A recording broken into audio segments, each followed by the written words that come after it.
Si vous nous rejoignez à l'instant, vous êtes en direct sur Info TV au canal 6, mais également au canal 508 sur Canal Plus International. Nous allons débuter le débat du dimanche ce matin par ces faux décrets, aux faux documents qui ont été interceptés du côté de la CRTV. Nous vous le disions en ouverture, il s'agissait des documents qui portaient tout simplement l'estampille du président de la République nommant un vice-président du Cameroun, nommant également un gouvernement de la République. Je commence par le professeur Edmond Bilois. Les commentaires sont montés, les analyses vont dans tous les sens. Quel est le regard que vous jetez sur cette actualité, ces faux décrets, entre guillemets, qui ont failli être lus du côté de la CRTV? Comment vous expliquez une telle situation?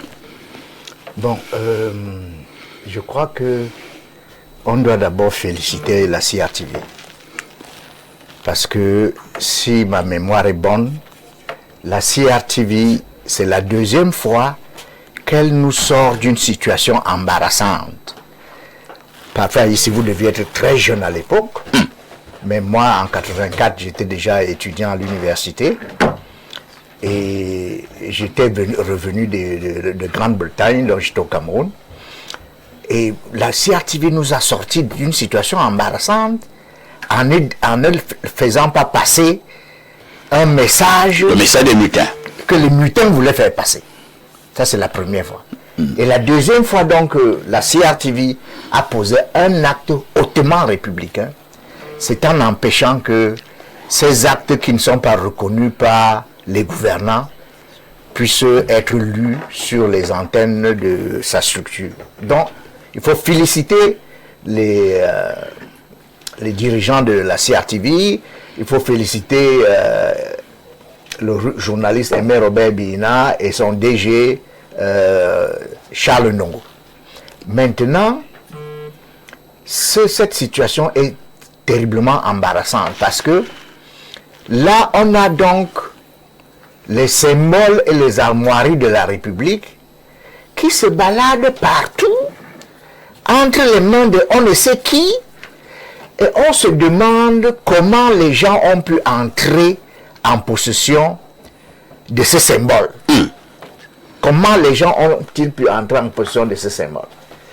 C'est vrai qu'aujourd'hui, à l'âge de l'intelligence artificielle, on peut tout imiter.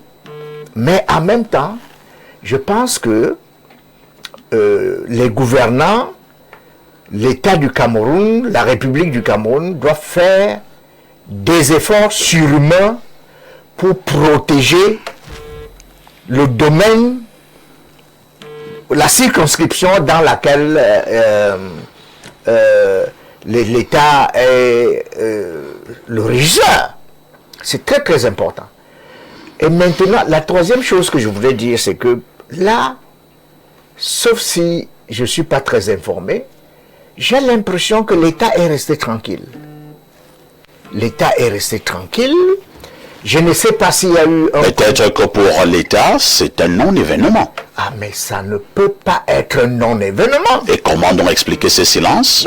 Mais, parfois, ici, imaginez que ce gars, ou ce gars, je ne sais pas, je me dis qu'il ne doit pas être seul. Imaginez que ce gars ait décidé de passer par les radios urbaines. Vous voyez? C'est-à-dire qu'il y a des radios urbaines ici à Yaoundé qui sont très suivies, vous les connaissez, Royal FM, Radio... Oui, bien sûr.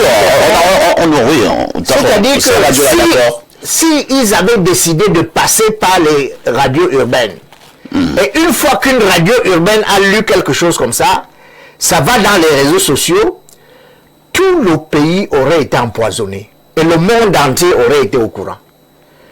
C'est une bonne chose qu'ils aient essayé de passer par la CRTV, qui est l'organe gouvernemental de communication, et que ça ne se soit pas passé. Et donc, je pense que les gouvernants devraient communiquer en la matière pour éduquer les Camerounais, pour édifier les Camerounais, pour dire... Parce qu'en fait, l'un des rôles de la presse, c'est d'éduquer aussi. c'est d'informer, certes, mais en informant, la presse éduque aussi. N'est-ce pas? Donc, en faisant comme si c'était un épiphénomène, c'est peut-être un épiphénomène. Mais en même temps, il faut dire aux Camerounais et à tous ceux qui sont les consommateurs des produits de la presse qu'il ne faut pas tout gober. Très bien. Il faut dire aux gens qui doivent être en permanence vigilants. C'est compris, professeur. On va accueillir un autre professeur qui nous a retrouvés sur ce plateau. C'est mon invité permanent, consultant de cette plateforme depuis quelques années. Le professeur Mathias Eric Owonangini, bonjour. Bonjour, monsieur Aïssi. Je souligne que vous êtes politologue, enseignant d'université, vice-recteur de l'université de Yaoundé 2. Vous êtes sans doute en ce moment l'analyste le plus célèbre du Cameroun. Hein? C'est vous qui le dites. Vous faites la une de l'actualité, professeur. Je sais aussi qu'en plus d'être ce que vous dites ou ce que vous prétendez, je suis professeur Lolo, je suis professeur. Tout ça, c'est pour moi. Professeur Lolo. Même pas professeur Bert. Professeur qui n'a jamais rien produit. Bon, ça c'est les ignorants. Qu'est-ce qu'ils en On ne savent? peut pas dire professeur si on n'a rien produit.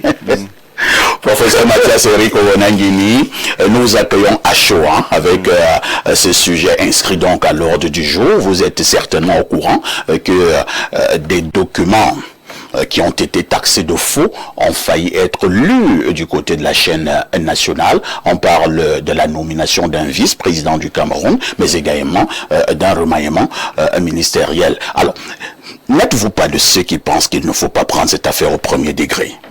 Bien entendu, cette affaire ne peut pas être prise au premier degré. Et je suis bien amusé quand je vois des lanceurs d'alerte, que certains qualifient de menteurs d'alerte. D'ailleurs, désormais, j'en fais aussi partie. Nous faire croire que c'est le nom de ce jeune homme qui pouvait être inscrit sur ces documents. Enfin, il faut un peu être sérieux. Vous dites que c'est faux. C'est faux. Et pourquoi vous le dites? Mais c'est clair que c'est faux. Ça n'a aucun sens. Vous pensez, imaginez un seul instant donc on ne peut lire. Vous croyez que ça aurait eu quelle crédibilité qu'on prononce ce nom à cette place? Vous croyez que qui aurait pu croire à une telle chose? Les nominations ne se font pas comme ça. Il y a toute une histoire préalable, il y a des références, il y a des états de service, dans quelques domaines qu'on soit, pas simplement dans les domaines qu'on croit, les domaines administratifs ou autres. Vous sortez un lapin blanc comme ça et puis vous pensez que ça va passer. Non, c'est évident que ce n'est pas lui. C'est plutôt... Si ce n'est pas lui, attendez, c'est plutôt une opération de maquillage. Ça veut dire quoi? C'est-à-dire que c'est un contre-feu pour éteindre le feu qu'on a voulu allumer. Il est évident, attendez, tout à l'heure, le lecteur Bilois disait qu'on pouvait lire ça dans des radios urbaines. Vous pensez que même si on lisait ça, qui aurait même cru à ça? Parce qu'on sait que là où on annonce les textes de souveraineté, c'est à la CRTV. Quelle que soit même la pertinence des noms qui auraient eu, soit dans cette fonction de vice-président dans un gouvernement, vous allez lire ça. C'est pas que ces radios n'aient pas de voix. On vous comprend très bien. C'est qu'il y a une tradition, une culture de réception de ce genre de texte. Donc, ce que moi je sais, c'est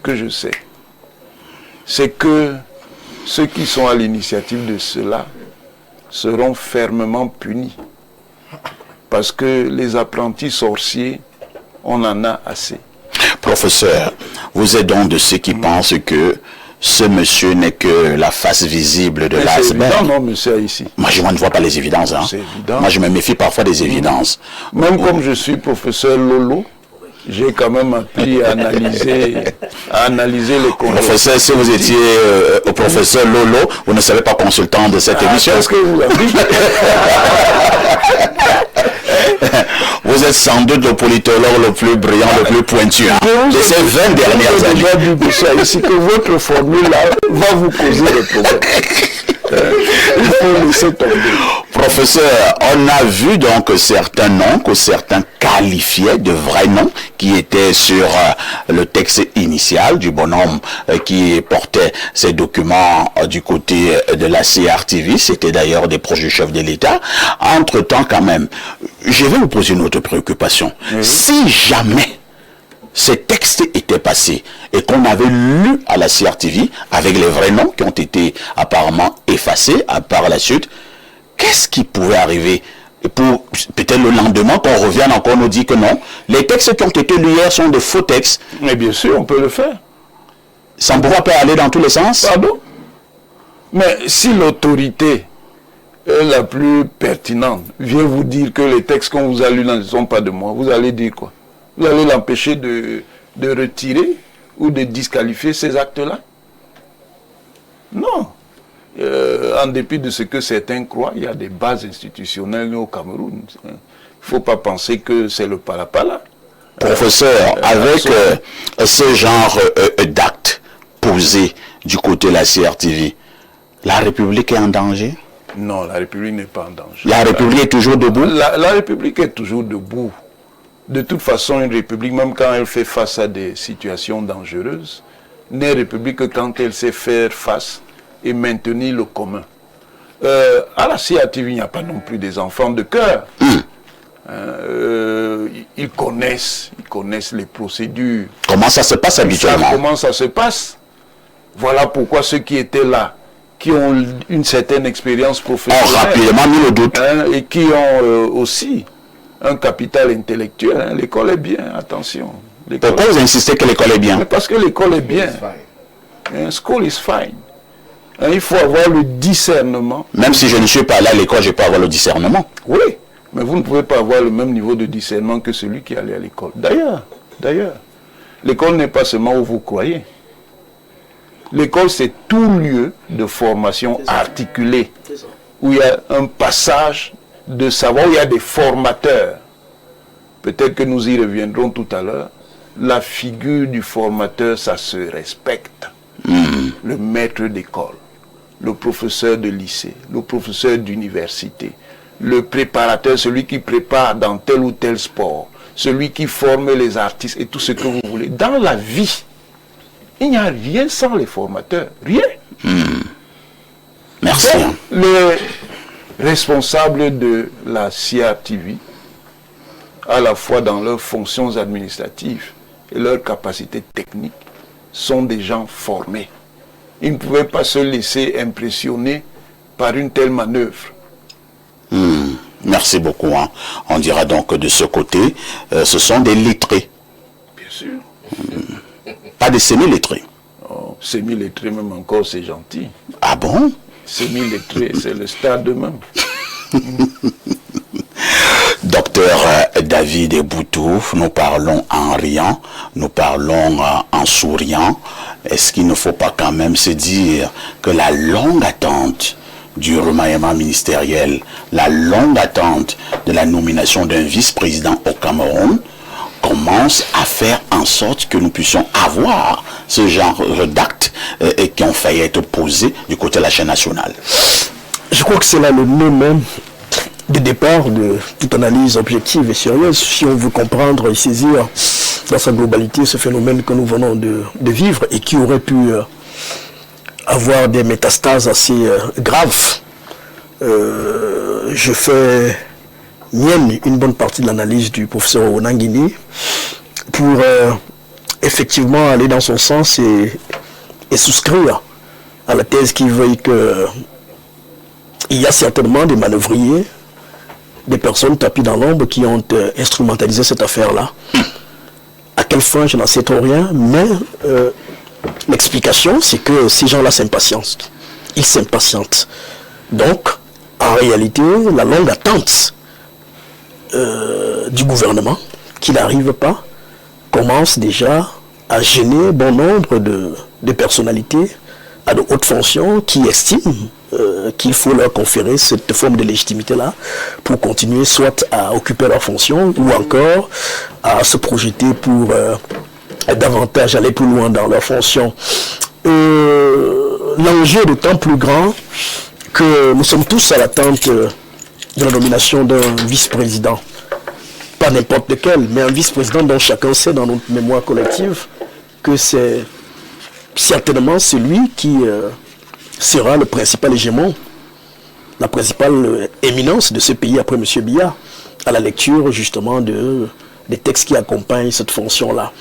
Et donc on comprend très bien toutes les batailles qui se mènent aujourd'hui autour de la nomination de ce vice-président et la nomination de ceux qui vont constituer le gouvernement qui sera certainement présidé par ce vice-président-là.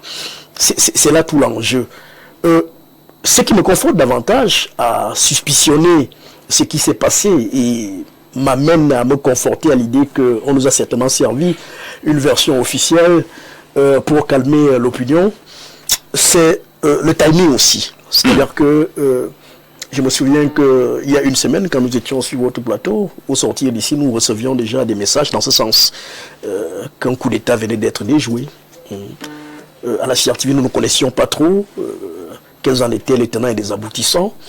Mais tout de suite, voilà, avec le temps, l'information s'est dissipée jusqu'à ce qu'un de vos collègues, Polycarpe Essomba, décide de balancer l'information, décide de jeter le biais, et que, voilà, d'autres personnes s'en accaparent et qu'on essaie de fouiner.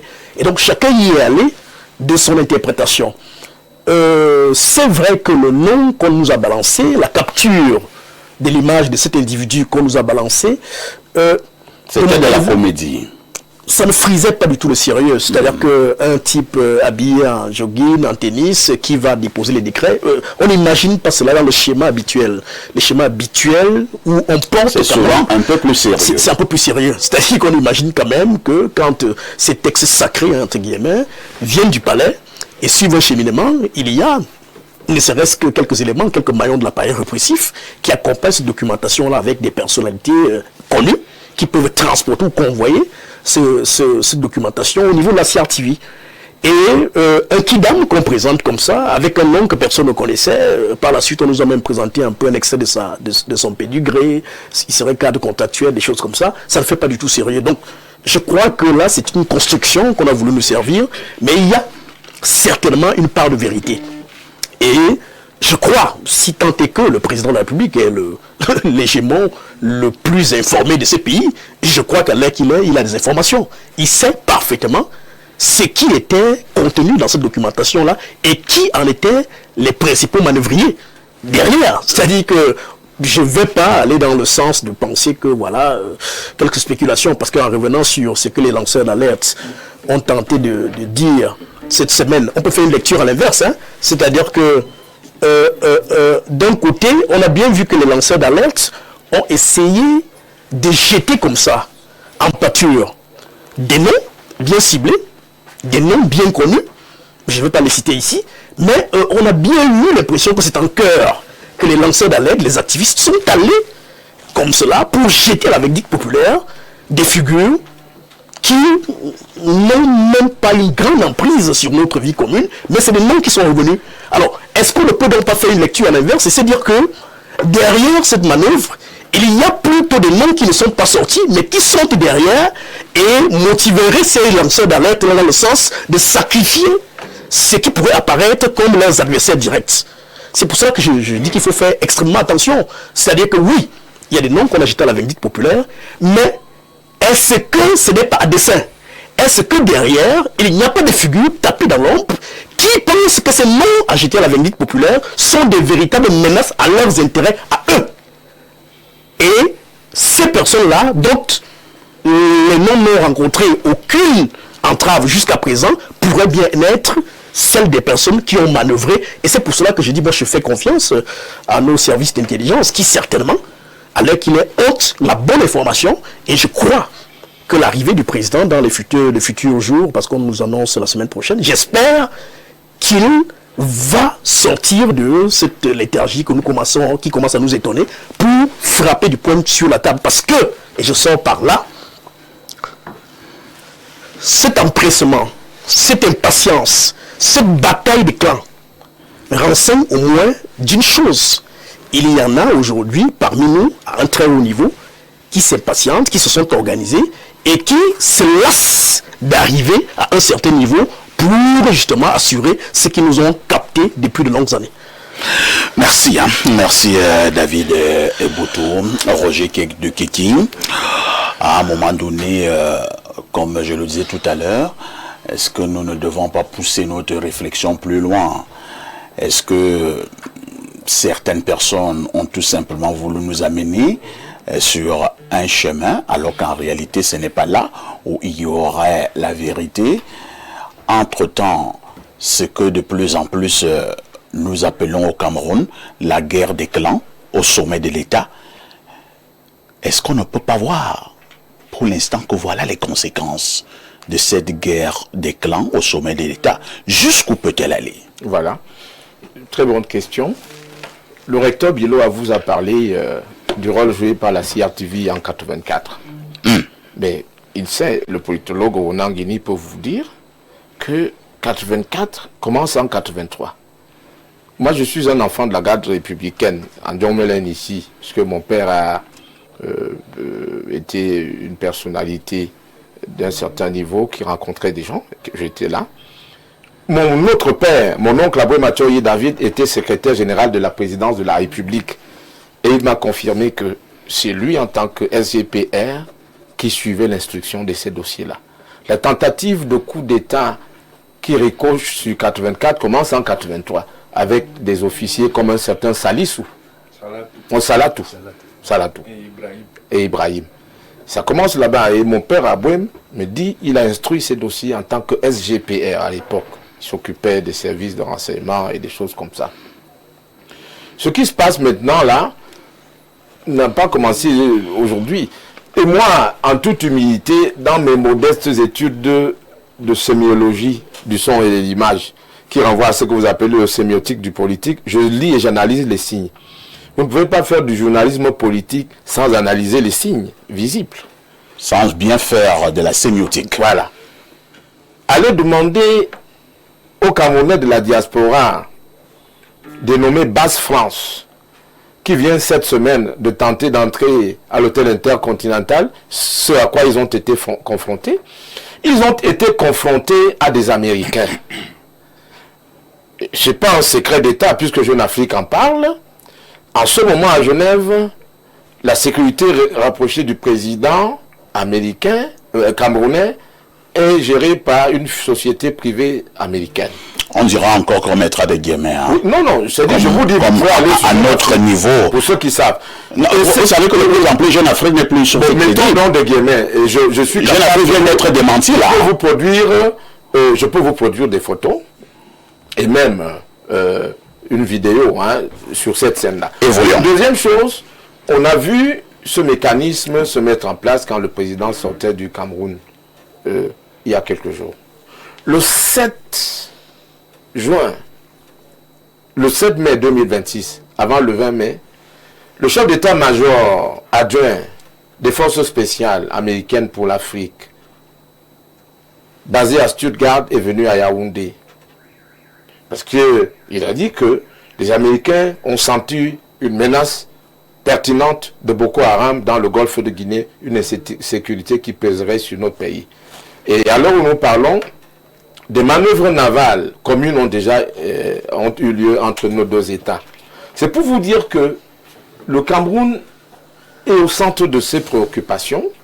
Le fait que le régime en place à Yaoundé ait duré depuis de très longues années, ce que le politologue Ronan Guini appelait en son temps, vous le tournez en dérision, le gouvernement perpétuel, parce que dans la durabilité, quand un régime s'installe dans la durabilité, vous avez des forces, des dauphins putatifs, réels, autoproclamés, qui attendent et qui peuvent s'impatienter.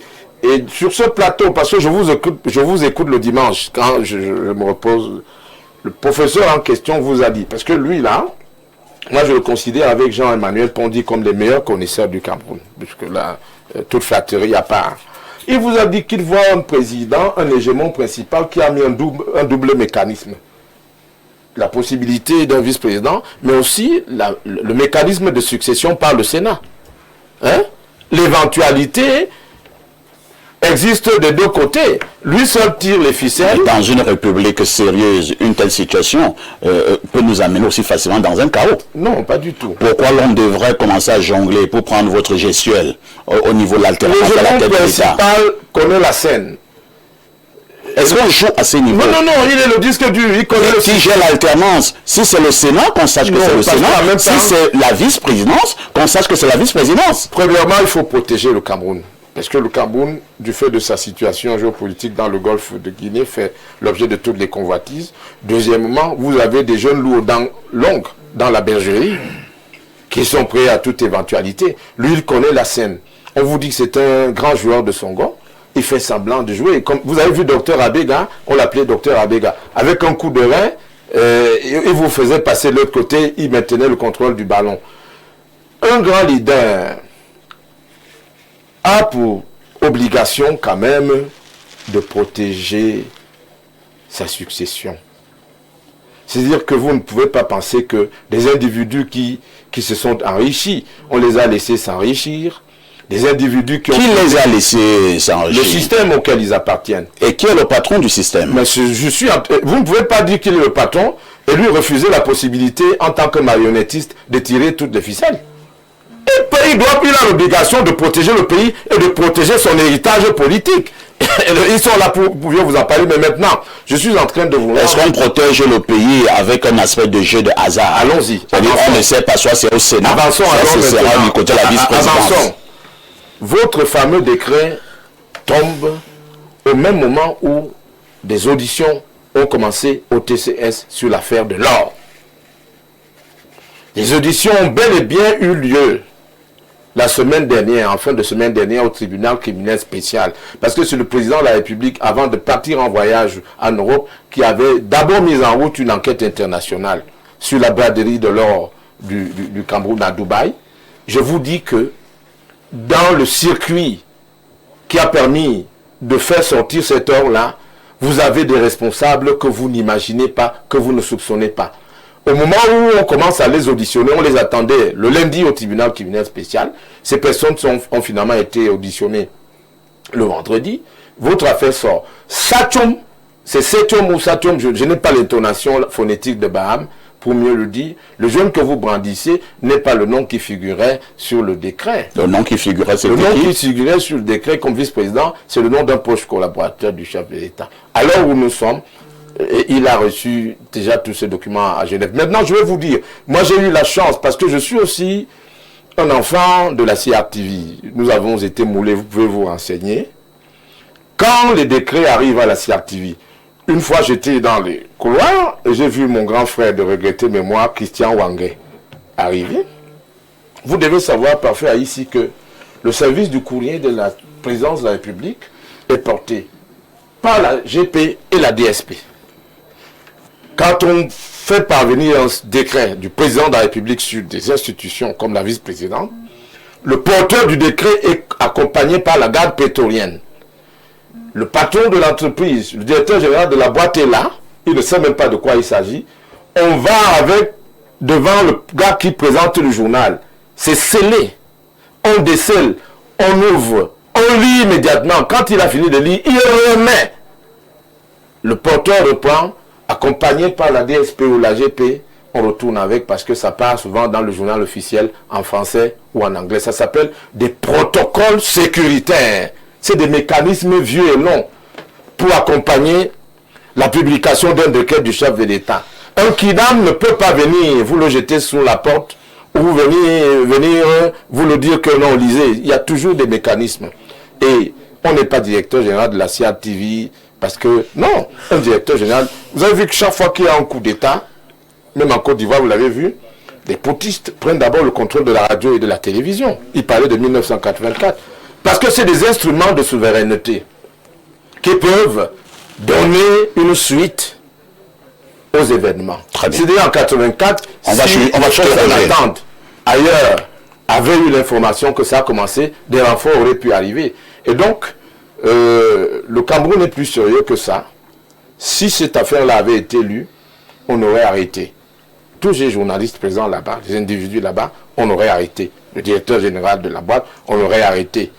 Tous ceux qui dont les noms figuraient dans ce document-là, parce qu'en réalité, l'armée est une institution de régulation.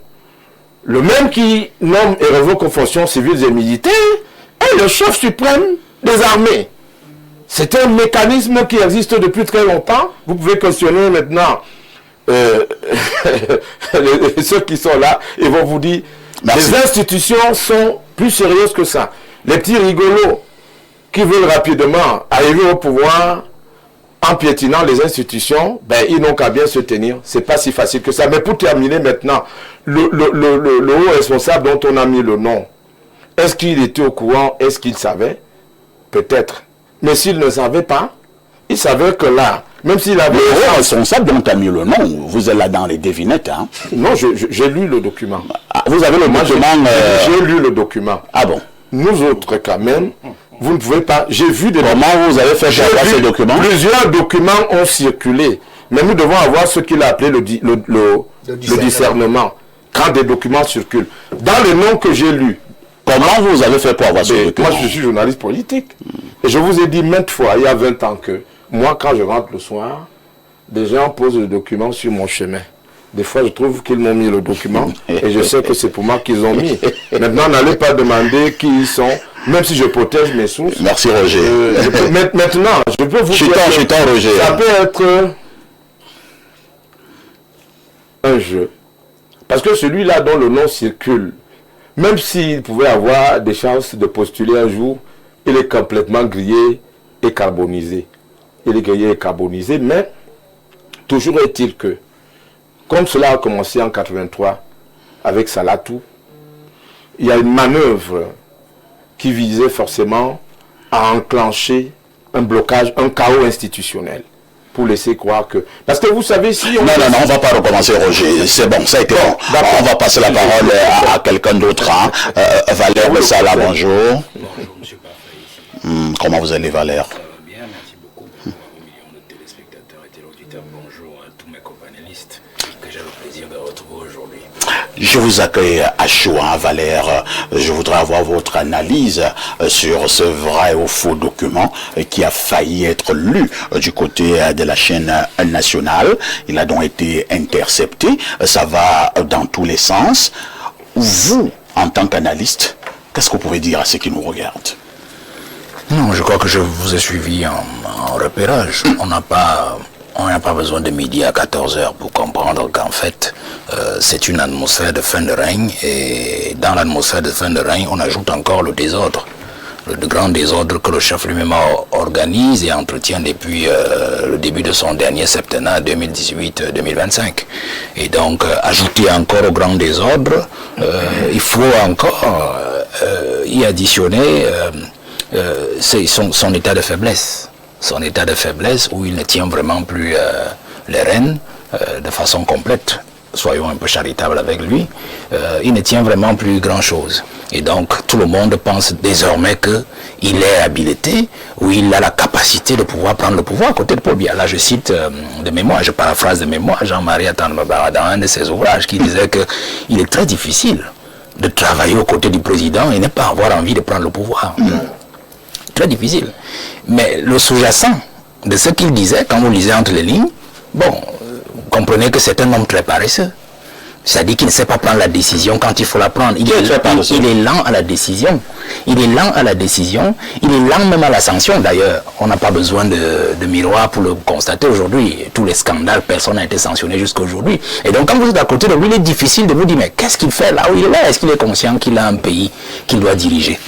C'est Mbara qui le dit, c'est moi qui viens d'ajouter cela comme élément d'interprétation.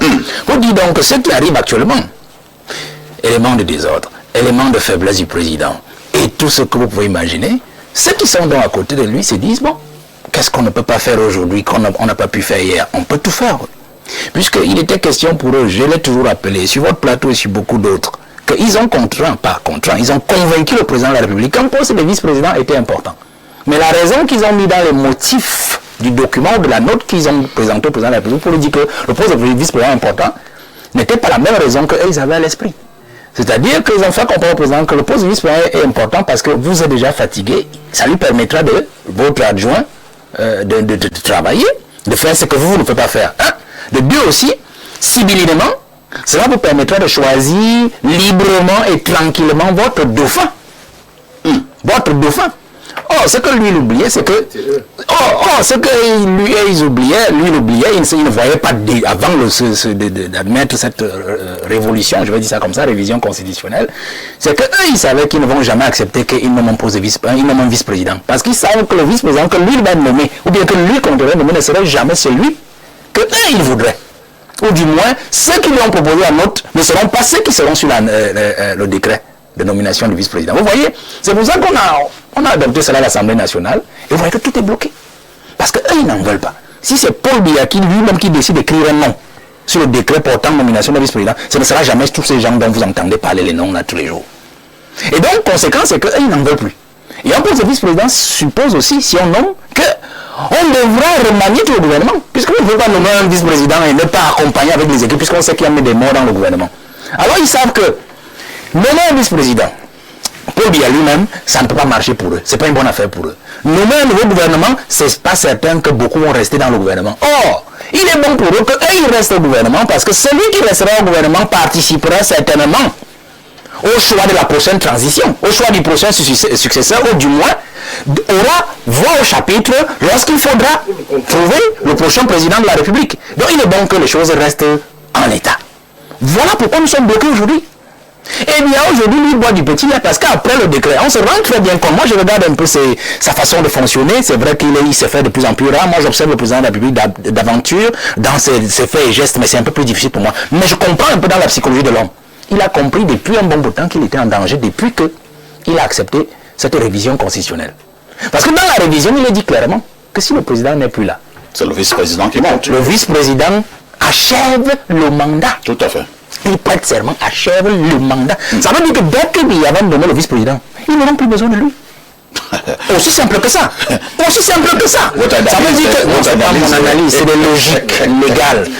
Dès qu'il nomme le vice-président, puisque le vice-président peut continuer le mandat, peut se substituer à lui automatiquement. En cas de vacances du pouvoir, prenez toutes les hypothèses de vacances du pouvoir, en cas de vacances, ça veut dire qu'ils n'auront plus besoin du président. Ça veut dire que ce soit sa propre cuisine, que ce soit la cuisine de sa propre cuisine, que ce soit ses collaborateurs, que ce soit, tous vont faire les salamalek au nouveau vice-président. Il lui dit, bon voilà, vous pouvez imaginer la suite. Vous comprenez ce que je dis? Donc voilà donc ce que je suis en train de vous dire, que la nomination de vice-président anesthésie même la transition par le parti au pouvoir. Ils n'ont même plus besoin du RDPC. Puisque si le président, le vice-président peut continuer jusqu'en 2032, dites-moi encore quelle est l'importance aujourd'hui de réveiller, vous appelez ça comment, le bureau politique du parti, tout ce qui est mort dans le parti, tous les organes. Ça ne vaut plus la peine. Vous comprenez? Donc voilà la logique dans laquelle on se trouve. Donc le président, je me dis, dans son état d'esprit, là, compris qu'il est en danger.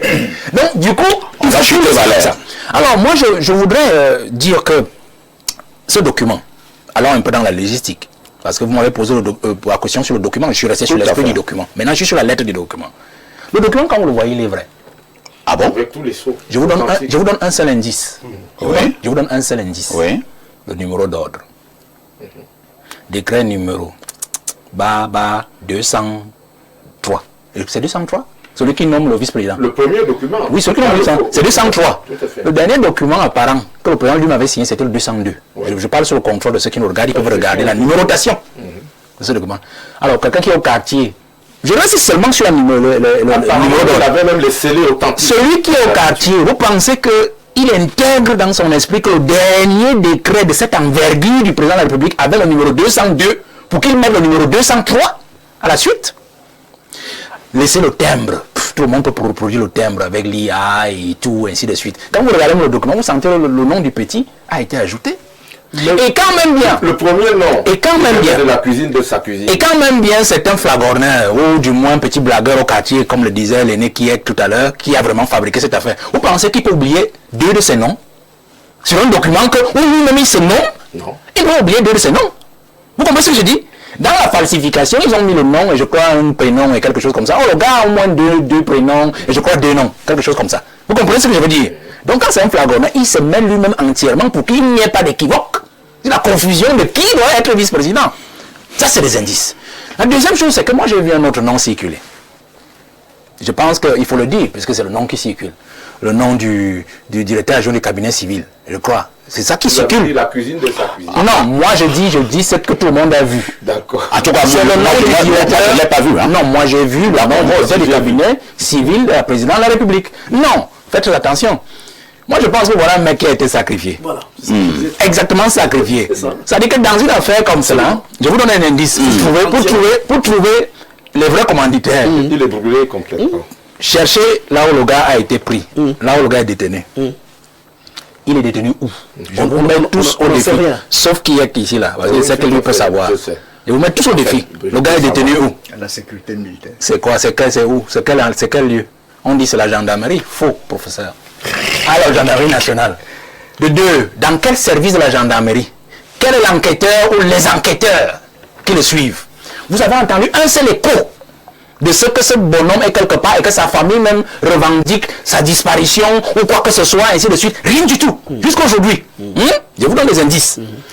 Mais dites-moi, quand il partait remettre sa part de décret là, pourquoi l'avoir amené à la gendarmerie alors que là-bas à la CIATV, je crois que c'est la police qui est prégnante. Il y a la police. C'est la police qui est prégnante, ce n'est pas la gendarmerie. À la CIATV, c'est la police qui est prégnante. C'est-à-dire que quand on parle de la sécurité directe là-bas, c'est la police. Pourquoi ne l'avoir pas amené à la police plutôt qu'à la gendarmerie? Et jusqu'aujourd'hui, pourquoi le ministre de la Communication qui a sauté la semaine dernière pour nous dire comment le président se sent très bien, il n'est pas malade, il n'est pas hospitalisé, une affaire aussi grave comme celle-ci qui concerne aussi le président de la République n'est pas sorti. Pourquoi il n'est pas sorti? Non, je vous donne les indices. Je vous donne les indices pour comprendre que si vous voulez savoir quel était le nom qui était réellement derrière sur ce document, qui est quand c'est quelque chose, il faut plutôt chercher là où le gars se situe, du moins là les détenus, et qui tient ceux qui les détiennent, du moins administrativement et politiquement. Interroger le silence de ceux qui les détiennent, de là où il est détenu. Alors c'est un silence très bavard, qui en fait indique clairement les choses telles qu'elles sont aujourd'hui. Donc je ne voudrais pas que les Camerounais pensent que aujourd'hui, quand on parle de ce vrai faux décret, non, c'est un vrai décret. Et je vous laisse le dernier indice, je sors par là. Pourquoi n'avoir pas divulgué le décret portant formation du gouvernement? Puisqu'on dit que le jeune homme portait 2 documents. C'est-à-dire un document qu'il nommait lui-même, supposément. Le vice-président. Et tout un décret portant nomination de tout un gouvernement. Pourquoi divulguer le décret qui concerne le petit lui-même et ne pas divulguer l'autre décret? Or, quand vous allez consulter donc, qui est là peut-être vu, le document portant formation du gouvernement, vous allez vous rendre compte que c'est tous les vieux qui reviennent du système qui sont dans le décret le gouvernement. Alors, posez-vous la question, vous pensez que cet enfant-là, il souffre de poubelles tous les jours, de l'eau rouge, des coupures d'électricité, des roues qui ne fonctionnent pas, des nids de poules et tout. Donc il s'assoit dans sa chambre. Il forme un gouvernement et il nomme encore les mêmes amis de Paul Biya dans le même gouvernement. Sans qu'il a rien à voir. Vous comprenez donc qu'il y a un souci, monsieur Pafa ici. Merci Valère Roussala. Je passe la parole au professeur Mathias Eric Ouaneng. Professeur, j'ai un problème. C'est à la CRTV qu'on a intercepté ce vrai faux document qui devait être lu. Mais pourquoi la CRTV elle-même n'a pas communiqué? Nous sommes au courant à partir d'un journaliste de RFI, Polycarpe Essomba. Parfait, s'il te plaît. Mathias et moi, nous avons traité au Grand Collège de cette information le samedi. Polycarpe intervient en semaine. Ça, je peux vous dire de manière datée que cette information circulait déjà. J'en ai parlé au Grand Collège. Ma question reste posée. Avance. Merci Roger. Pourquoi la CRTV elle-même n'a pas pris les devants? Mais, monsieur Haïssi, il s'agit d'une affaire sensible. La CRTV ne peut pas en parler n'importe comment. Pour que la CRTV engage cela dans la communication, elle doit avoir les autorisations nécessaires. Et il faut savoir dans quelle situation on se trouve. Une affaire de ce type relève du niveau du président de la République lui-même. S'il ne donne pas de directives, d'orientation, d'instruction, on sait que les gens détestent maintenant les instructions du président. S'il ne donne pas tout cela, vous prenez beaucoup de risques à vous prononcer là-dessus. Bon, professeur, il y a des genres journalistiques. Nous ne demandons pas la certitude d'en faire un commentaire, d'en faire une analyse, de pondre un éditorial, donner l'information brute. Un faux document est arrivé, a été intercepté et n'a pas été lu. Pas de commentaire. Non, ce n'est pas n'importe quelle information. C'est-à-dire que pour que la CATV puisse en parler, il faut qu'elle ait les habilitations nécessaires venant de la très haute hiérarchie, parce que l'affaire est effectivement délicate. Parce que si une affaire comme ça se déroule, même si elle a été interceptée, cela indique évidemment qu'il y a des logiques de spéculation politique, des logiques de surenchère qui sont capables de générer l'incertitude dans le pays. Cela indique qu'il y a dans les réseaux de pouvoir qui sont à la fois inscrits dans l'appareil de l'État et qui bénéficient d'alliances dans différents secteurs de la société, des gens qui veulent mettre en question d'autres gens, qui ne sont pas nécessairement ceux que vous croyez. Ça veut dire que ceux qui sont nécessairement ciblés, ce n'est pas nécessairement celui dont on a mis le nom, que ce soit lui effectivement ou pas, à la place de vice-président. Ça peut être quelqu'un d'autre qu'on veut éliminer en disant, vous voyez, c'est parce que cette personne-là n'a pas pris toutes les garanties pour que ce genre de choses n'arrive pas.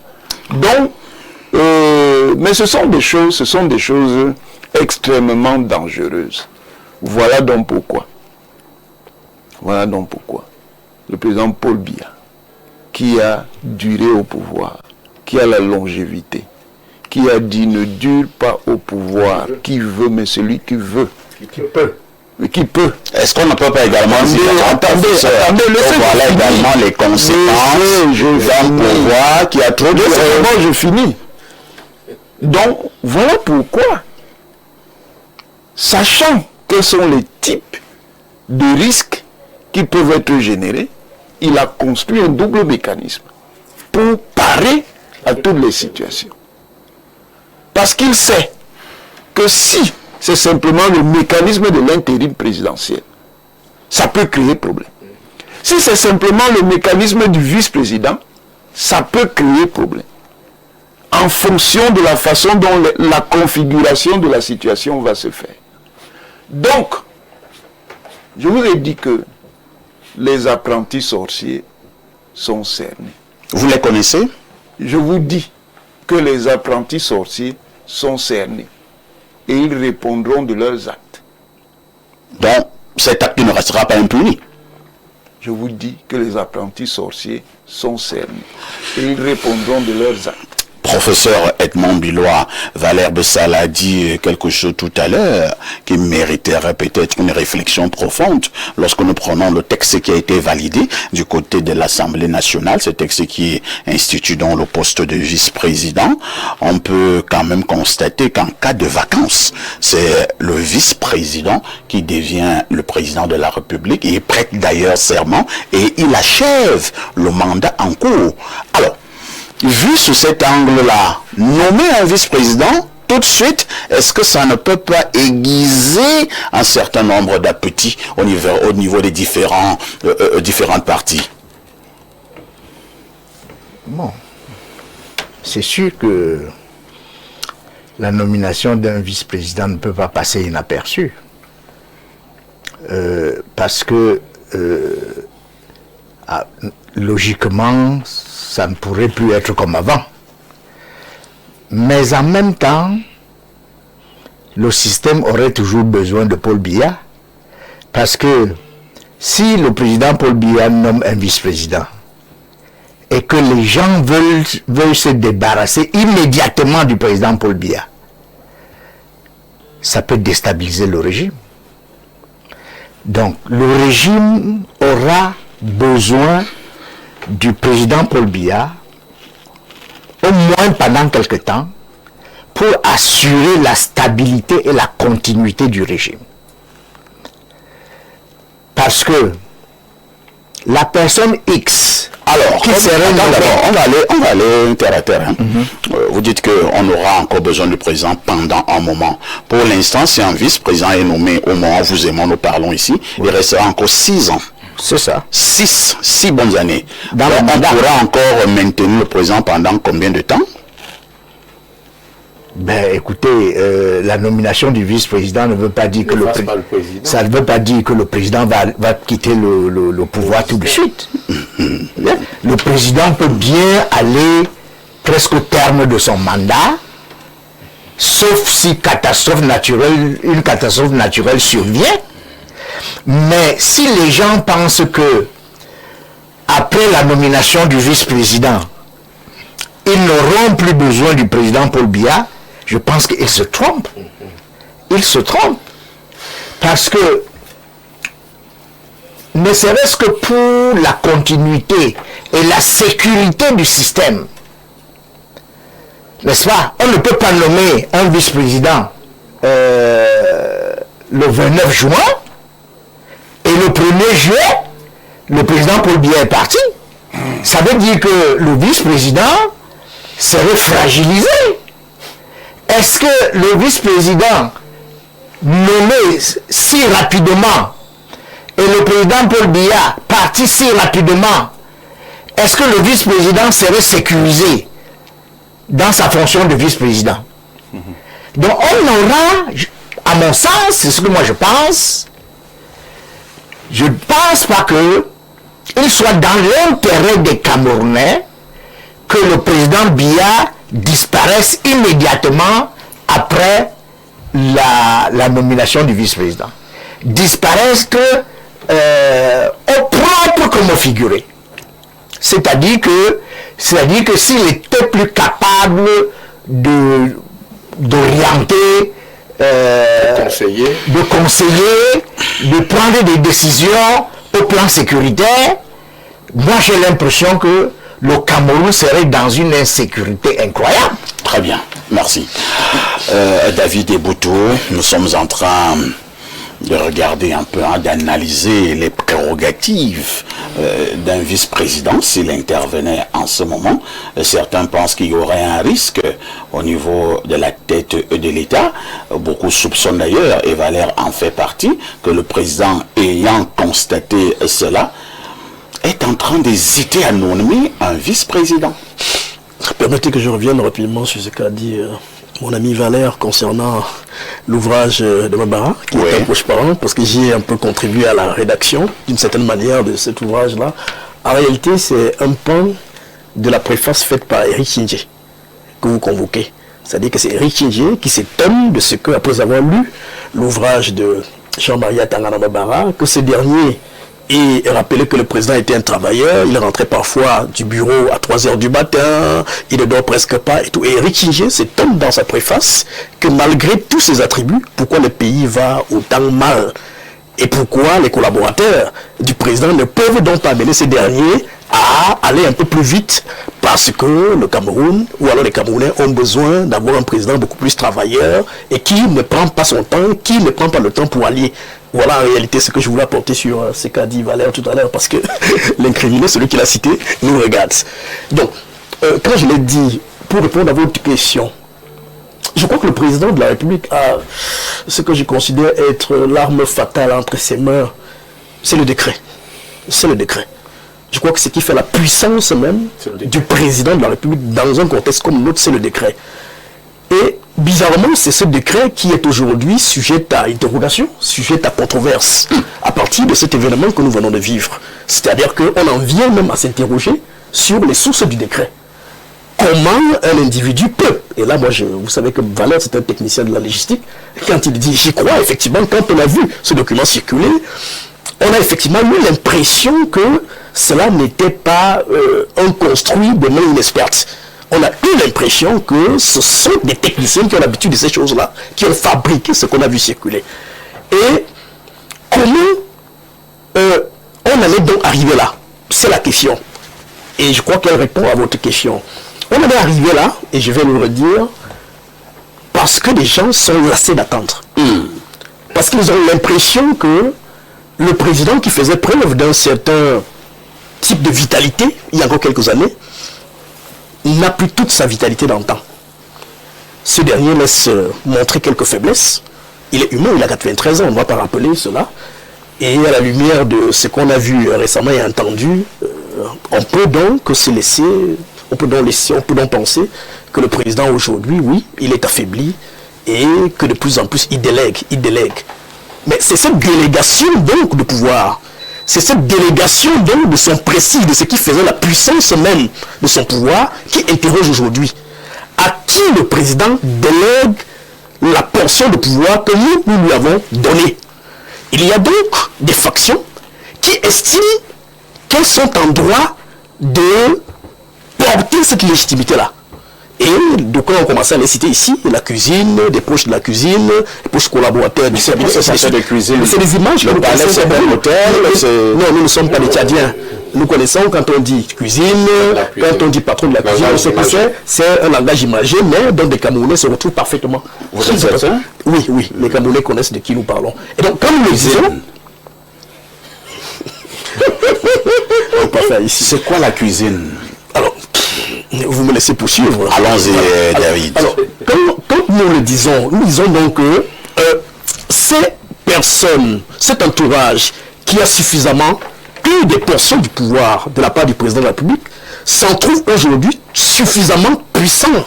C'est-à-dire que cet entourage est devenu suffisamment puissant et estime aujourd'hui pouvoir continuer à la place du président.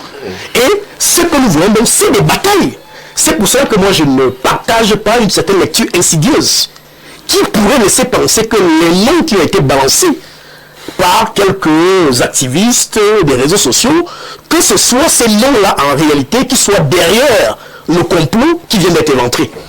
Je suis et je pense que il faut aller chercher ceux qui ont en réalité balancé ces noms-là pour les livrer à la vindicte populaire. C'est-à-dire qu'aujourd'hui nous sommes concentrés à regarder ceux des noms qui sont retrouvés dans ce document en circulation pour se dire c'est eux qui ont voulu faire passer le complot. Mais je ne crois pas. Ce serait trop facile. Je crois que les noms qui n'ont pas circulé, ce sont plutôt eux qui sont à la manœuvre et qui se lassent d'impatience. Mais je crois que contrairement à ce que certains peuvent penser, il y aura beaucoup de surprises au retour du président. Beaucoup de surprises. Parce qu'on nous a toujours dit ça. Oui, je crois. Depuis une dizaine d'années, on nous le dit. Lorsque le président rentrera, vous-même, vous allez voir, ça va bouger au niveau de l'appareil de l'État. Et le président rentre, il n'y a rien. Le président voyage encore 2 ans plus tard. On vous dit que le président, lorsqu'il atterrira, il va trouver ses dossiers chauds et il prendra des décisions. Des gens vont rendre gorge et le président rentre, il n'y a rien. Vous me permettrez au moins de croire, parfois ici, et de mettre au capital du doute le fait qu'il y a un contexte, il y a une conjoncture qui ne permet plus au président de laisser couler beaucoup de temps. Il faut qu'il mette le pied à l'étrier, parce que qu'on le veuille ou pas, ça boule là dehors. Regardez comment la société... Le président a dit dans les tout prochains jours, il nommera un nouveau gouvernement. Nous sommes déjà à 7 mois. Parfait ici. Le président de la République connaît au mieux l'enjeu actuel de notre pays. Avec tout ce qui se passe là, je crois qu'il le sait. C'est un enjeu... Il connaissait ou il connaît? Non, je crois qu'il le sait. Et je crois que cet enjeu tourne essentiellement au niveau de la transition. Je crois que tout ce qui se vit, se fait en ce moment dans notre pays, tourne autour de la transition. Et toutes les batailles que nous observons autour de l'actualité que nous décryptons, va dans le sens de nous conforter dans la lecture selon laquelle il y a aujourd'hui des batailles qui s'organisent pour contrôler la transition. C'est compris. Roger Kiek de Kiki, à l'heure où nous parlons, au regard de ce que nous avons sur la vie politique du pays, est-ce que nous sommes toujours en droit de dire, d'affirmer avec tous les arguments que le pays est toujours gouverné? Le pays est gouverné. Vous savez, il n'y a rien de nouveau sous le soleil. Je vais saluer l'homme d'État à Tandabara. C'est grâce à lui que j'ai discuté au téléphone avec lui, avec cette personnalité. Et ce livre dont on parle ici vous dit que le président est fourbé et illusionniste. Il vous laisse croire qu'il n'est pas là. Mais n'essayez pas. Mattei avait d'ailleurs dit dans le code de l'IA que le président a l'art de la simulation, de la dissimulation. Très rusé. Pour ceux qui pensent qu'il a changé, ils n'ont pas changé. Sinon, je demanderai à l'homme d'État à Tambara, comment le professeur Maurice Tuente, qu'on attendait dans le gouvernement, par la suite était devenu M. Tuente, c'est-à-dire Madeleine Tuente. Absolument. Vous parlez de quoi? je vous dis que le président voulait remettre à la recherche quelqu'un qui connaissait bien, un universitaire qui s'appelle Maurice Tuente. On a détourné un décret. On a mis M Tuente, et quand on a lu M, c'est devenu Madeleine. Comment est-ce que le gouverneur Luc Poulet a fait pour devenir Belle-Luc-René? Vous savez, ceux qui connaissent le président savent que l'entourage a toujours joué avec les documents, les textes, etc. Il laisse passer, mais après, il revient. C'est son style. Quand vous analysez un pouvoir, il faut connaître le style de ce pouvoir-là. Deuxième chose, le guide Valère Bessala vient de troubler tout à l'heure quelque chose. Je suis passé par là un jour. L'analyse que vous venez de faire va produire quel résultat? Le jeune homme qui est exploité quelque part risque d'être enlevé de là où il est pour être ailleurs. Parce que j'avais vécu ça un jour. Toutes les questions qui relèvent de la sûreté de l'État ou de la sécurité nationale ne sauraient être divulguées par la CRTV. La CRTV ne peut pas, sur une question qui concerne, parce que jouer avec les institutions, c'est une forme de coup d'État. La CRTV ne peut pas s'asseoir pour dire que oui, nous avons trouvé... Et puis, chaque fois qu'il y a ce type de menace, tout de suite... Si la CRTV le fait, qu'est-ce qui arriverait? Non, elle ne peut pas. Elle sait ce qu'elle dire que nous avons stoppé un faux document. Vous savez ce qui m'est arrivé un jour? Ce qui m'est arrivé un jour, c'est pour ça que je viens là-dessus. En tant que journaliste d'investigation, j'ai été saisi d'une affaire et concernait à l'époque les cuisiniers du président, dont un certain Samson. Ce qui s'est passé, s'était passé là-bas, en rapport avec un ministre, un homme fort. Ces gars-là ont été arrêtés. J'étais connecté. Non, on les a d'abord mis à la PJ. Le directeur de la PJ ne savait pas qui sont là-bas. Le délégué général de la Sûreté nationale ne savait pas qui sont là-bas. Quand j'ai traité de cette affaire, la sécurité présidentielle est allée les enlever rapidement pour les mettre ailleurs. Et ils m'ont fait savoir que c'est la dernière fois, vous venez de nous perturber. Parce que vous êtes en train de menacer Valère? Non, je ne menace pas. Je suis en train de lui dire, il le sait. Nous sommes dans une dialectique, nous le comprenons. Qu'en réalité, derrière ces artifices que vous voyez, le professeur Nangini vient de vous le dire, il y a un malaise profond qui est caché derrière. Avant 84, il y a un malaise profond qui était caché. Mais les gens avaient cru que le président est naïf. À la garde républicaine, on avait peur les chats. On avait préparé le dispositif, tout le monde le voyait. Mais on avait laissé ces gens-là aller jusqu'au bout de leur logique. Nous sommes dans un contexte, moi je ne vais jamais utiliser le vocable fin de règne. Nous sommes à la veille des transitions institutionnelles. Je préfère le dire comme ça de manière savante et sage pour dire que, coûte que vaille, il y aura des transitions institutionnelles. Le maître du jeu qui connaît le jeu, c'est comme le jeu de Daniel là. Il connaît. Le maître du jeu veut contrôler son jeu, mais on a l'impression que d'autres personnes veulent contrôler les jeux. Très bien. C'est donc ce à quoi nous assistons. Et je vous dis, parfait ici, nous parlons quand même par habitude. Parce que après tant d'années passées dans l'investigation politique, on a quand même des acquis d'expérience. Les institutions sont stables. Vous n'êtes pas le seul à voir cette expérience, Roger. Moi j'y crois. Et les apprentis sorciers, comme disait Ronan Guinée, vont goûter au goût amer de ce miel qui n'est pas pur. Valère Bessala, vous vouliez apporter une ou deux précisions encore. Vous avez la parole. Oui. Dans la suite aussi, dont on dit non. Je voudrais d'abord dire que on parle de la DSP. Vous savez, la DSP n'a plus rien à voir avec le président depuis un bon bout de temps. Ben là, je n'en sais rien. Non, il a parlé. Non, laissez-il a parlé. Moi, j'ai pas de... Non, vous avez dit quelque chose et je suis en train de dire que nous n'avons aucune preuve. Il s'agit de la sécurité du chef de l'État. Vous me demandez vraiment... Valère, là, vous parlez de la sécurité du chef de l'État. Ce sont des problèmes délicats. Voilà. Continue. Je crois que j'ai quelqu'un en face de moi. Nous sommes dans une dialectique, on se comprend. Sauf qu'ici, ce n'est pas un débat ou bien un dialogue entre Valère et Roger. Non, professeur, Edmond, faites-moi confiance. C'est ce que on va évoluer. Donc je dis, et je le répète, que la DSP n'a plus grand-chose à voir avec... Et moi, je dis que nous n'avons aucune preuve. Et donc, même dans l'incident, vous accusez la DSP, qu'est-ce qu'elle vient ça vous a fait quoi? Elle n'y était pas. Ça, c'est d'un. De deux, je vous ai donné les indices. Le prof a dit qu'il était à un endroit, j'ai dit non. J'ai dit là où il devait être. Je lui ai demandé les services. Comprenez? Ce sont des indicateurs, des indices. Pour que vous compreniez comment le système, quand il y a un blocage, il y a un dysfonctionnement, comment le déverrouiller. Si ce jeune homme était à la police, je vous aurais dit tranquillement que l'affaire serait déjà bouclée dans une semaine. Parce que là-bas, il s'agit d'un fidèle du président, c'est-à-dire la DGSN. Et quand il y a une affaire comme ça qui est posée à la DGSN, ça va vite. Et là, l'insinuation est forte.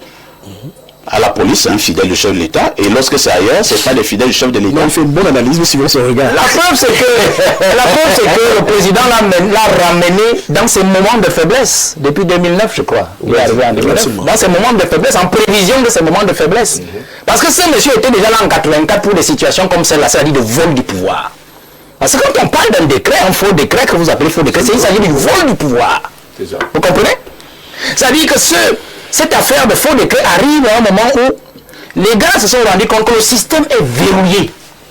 Il est impossible de manœuvrer la DSP. Il a parlé de la DSP tout à l'heure. C'est-à-dire la direction de la sécurité présidentielle. Il est difficile de manœuvrer la direction de la sécurité présidentielle qui n'a plus une proximité très ajustée sur le président. C'est plutôt la garde présidentielle. Absolument. Vous comprenez? Nous n'avons Il pas est aussi très difficile de manœuvrer la garde présidentielle parce que le fidèle qui tient la garde présidentielle a fait un rond sur le président de la République et c'est compliqué, il a fermé. C'est ça. Vous comprenez? Ça veut dire qu'à l'état actuel, les gars analysent une chose, on n'a pas besoin d'une lune pour le comprendre. Même si vous faites un coup d'état normal dans ce pays, vous allez rester avec ça à la peau centrale. C'était le même test là. Parce que c'est lui qui a les clés du trône, de la salle du trône, c'est-à-dire là où vous pouvez s'asseoir là. Vous ne l'avez pas avec vous. Votre coup d'état ne sert à rien. Imprenable. Vous comprenez? Dans le cercle sécuritaire, après le président, dès que vous avez le président, ce n'est plus la DSP, c'est la GP. La DSP a reculé depuis certains événements que vous connaissez. Bon, bref, on ne va pas s'étaler dessus. Hein? Nous ne connaissons rien. Après, maintenant, on peut dire qu'il y a la DSP, disons ça comme ça. Oui, Ensuite, il y a les services spécialisés qui rôdent avant peut-être un service comme le BI qui flotte. Parce que le BI, lui, flotte. Le BI peut être un arbitre permanent. Au cas où, par exemple, il y a de la mouche quelque part, il peut intervenir. Donc, c'est pour ça que le BI est une force flottante. Force sécuritaire flottante, mais très brutale. Je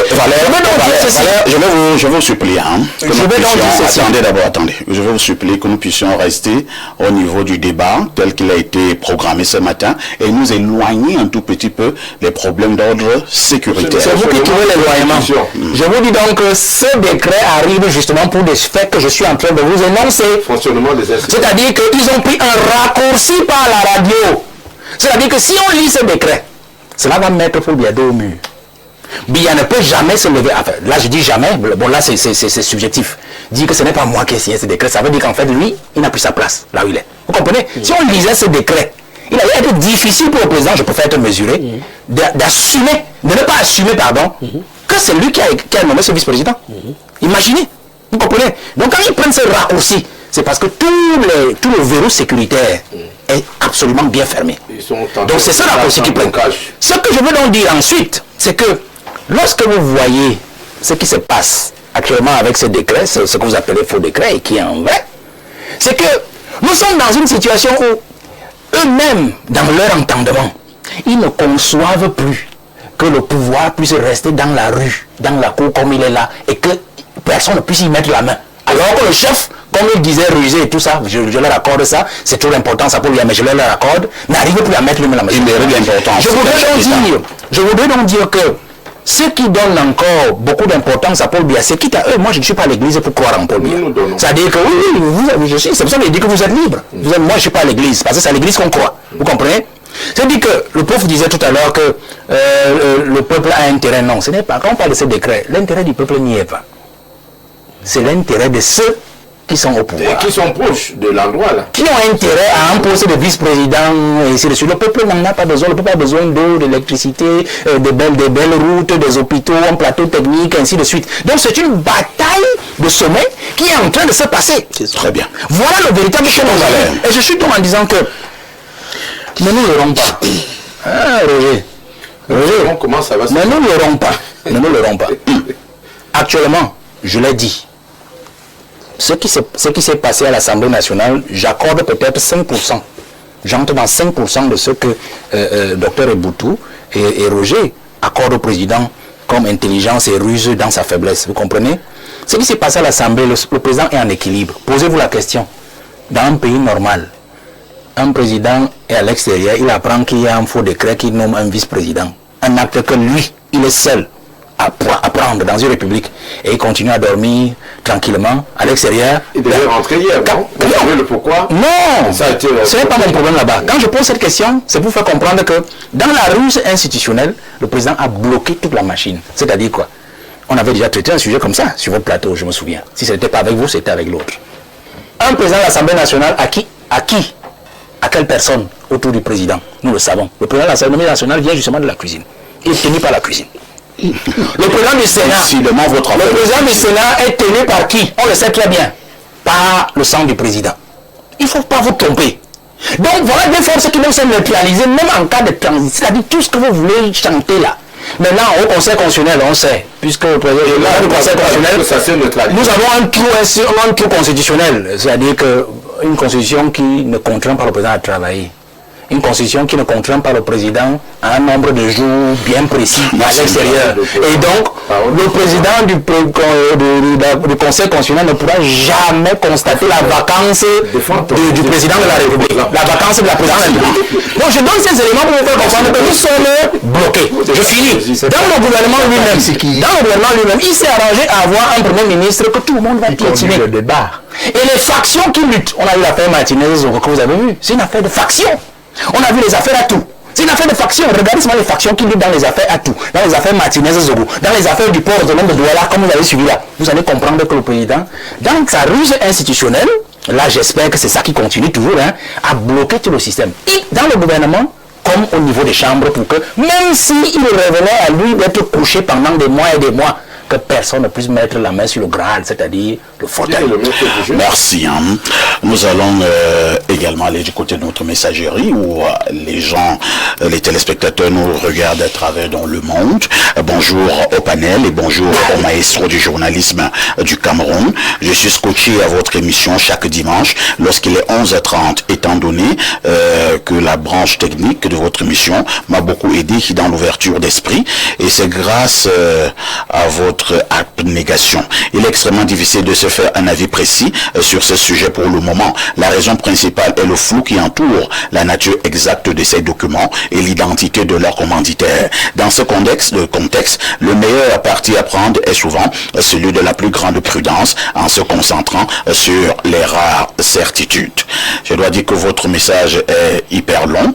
Nous allons nous arrêter à ce niveau. On prend une autre contribution ce matin. Bonjour le panel. Et si ces décrets étaient en réalité un véritable décret du chef de l'État, mais qui aurait été saboté par des mécontents en faisant exprès de l'envoyer par une personne banale afin de discréditer le décret. C'est révérend Ghislain Ndon qui envoie cette contribution. Bonjour parfait à ici et à tes invités. Cette affaire de faux documents n'est que la suite, la bataille de succession au pouvoir. Pour moi, tout a commencé avec l'affaire, bon, je donne le nom de quelqu'un là, qui est en prison en ce moment. Revenons un peu sur les faits qui nous ont fait comprendre que c'était, bon, je ne peux pas lire, ne peux pas donner vos noms là. On prend un autre message. Bonjour, parfait. Le professeur Lolo fait quoi là? S'il vous plaît, demandez au professeur Edmond Bilois si les hautes instructions sont au-dessus des décrets présidentiels. Voilà ce que le professeur Lolo a dit. On va en reparler tout à l'heure. On en reparlera tout à l'heure. Donc gardez votre mal en patience. Entre-temps, le procès Edmond Bilois n'est pas arbitre. Hein? Mais c'est ça, je n'ai pas étudié le droit. Bonjour, parfait. Ici, salut aussi à ton plateau. Parlant du décret, je voudrais souligner que ce n'est pas une première au Cameroun. Feu Joseph Owona avait tenté de faire limoger Feu Gervais Mendoze de la CRTV dans les mêmes conditions. Et moi, je me pose la question, comment l'office du premier cité Prof Owona Nguini semble connaître un peu trop sur cette nouvelle affaire de faux décret. Il a d'ailleurs indiqué sur sa page Facebook et aussi au cours de sa dernière interview quelque part que les concernés de cette affaire essaient de détourner l'opinion publique de cette affaire en se servant de lui. Ça tombe bien qu'il est sur votre plateau aujourd'hui. Qu'il nous en parle donc en profondeur. Merci. C'est Narcisse Zame qui envoie cette contribution. Professeur, vous voulez répondre ou on passe? On passe. Un autre message ce matin. Bonjour le panel, monsieur Parfait, ici de toutes les hypothèses. Moi je dis simplement, si c'est pas un matin forcément, ce sera un soir. Je veux bien savoir de quoi vous parlez. Hein. Nul ne peut empêcher la volonté de Dieu. 80% des ministres actuels seront mis à l'écart. Et les coupables des détournements des deniers publics iront en prison. C'est Christian Emmanuel Mbembebia qui envoie cette contribution. Un autre message, lisons rapidement deux derniers. Bonjour le panel, bon dimanche monsieur Parfait ici. Laissez le docteur Bessala aller au bout de son analyse, s'il vous plaît, merci. Merci de m'apprendre la modération, mais rassurez-vous, tant que ce seront des problèmes extrêmement compliqués, je ferai le même job.